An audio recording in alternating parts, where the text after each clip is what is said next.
Today is going to be a 3+ minute review on new Pokemon Snap for Switch.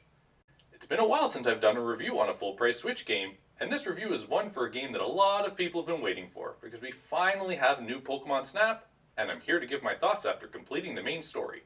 Now there's a lot to get to, so please before I begin, a like on the video would be great, and a sub to the channel would be wonderful. And with that, let's get to it. I'll just come out and say it. New Pokemon Snap improves upon pretty much every aspect of the original Pokemon Snap. So if you enjoyed Pokemon Snap from back on the N64 or the Wii U Virtual Console, and have fond memories of playing the game that released 22 years ago, you're gonna have a great time with new Pokemon Snap.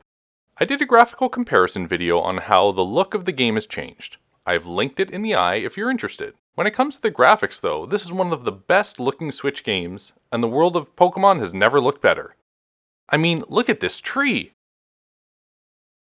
When it comes to gameplay, there really isn't another game like new Pokemon Snap, so there really isn't anything to compare this game to aside from its predecessor, that was enjoyable at the time.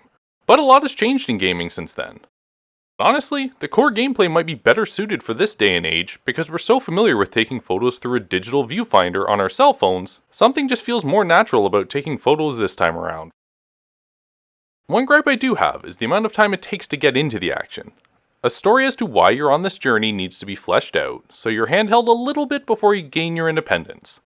Unlike in Pokemon Snap, where you are thrown right into the 0-1 and start taking pictures. But once the tutorials are finished, and the training wheels are off, things open up and you can start to do things at your own pace. The only other somewhat negative comment is something that's more of an expectation I had that was not realized. Remember how you could fire a fruit at a Charmeleon in Pokemon Snap, and what emerges from the lava is a Charizard? Well, there hasn't been any examples of Pokemon evolving in new Pokemon Snap, which isn't bad, it's just a fun inclusion that the original had that's absent here. Now that all of that's out of the way, back to the good stuff. There's so much more content this time around. Not only are there 12 areas versus the 8 in the original, but many of the 12 locations have both a night and day variant, and there are multiple Illumina spots available too. Additionally, when you raise the research level of each area, the behaviors and interactions of the Pokemon in that area change, and sometimes even new Pokemon can be snapped. This gives you a reason to grind it out for those sweet pictures.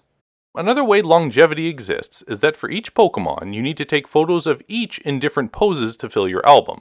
1-star photos are generally a generic pose. 2 is usually of the Pokemon eating or being startled by a fruit. 3 is a reaction to music or an environmental effect, and 4 stars is the rarest of the poses. Actions that might require you to do something earlier in the level to have a Pokemon behave in a 4-star behavior. Grading on your photos isn't always clear, but if you focus on these 3 things, your photos will likely get 3,500 plus points every time. Center the Pokemon in frame, get as close to them as you can with them staying within the frame, and try to have them looking at you. Each of the locations offers a wide array of Pokemon to capture, and with things changing each time you level up your research, the game does not feel all that repetitive. There are indeed points where you stall a bit and might not know how to progress the story, but if you work on getting level 2 research in each area and take a photo of the illuminated Crystal Bloom at night for each of the islands to unlock new Illumina orbs, you should progress through the story as intended without too much headache. I don't think there are any secrets or shortcuts to speeding through to the end of the game, just enjoy going through each island, relax, and try not to rush things. I had a blast playing new Pokemon Snap. What we have here is not only a more fully fleshed out game versus the original, and the best looking Pokemon has ever been, so I would highly recommend playing on a TV and not in handheld mode.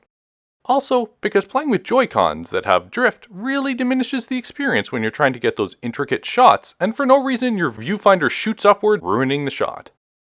The endgame also includes some leaderboards after you complete the story, and legendary Pokemon making appearances in levels that you've completed. There's also some online content where you can do photo editing, using filters and stickers, and post and share them. Overall, it would have obviously been nice and probably made more sense to release Pokemon Snap on Wii U and utilizing the gamepad, but having the game release on Switch expands the potential user base, and I hope it sees success that spawns a sequel faster than the 22 years we had to wait for this one. If it wasn't obvious already, I highly recommend new Pokemon Snap. Would you recommend playing new Pokemon Snap? Let me know in the comments below and I'll see you in my next video.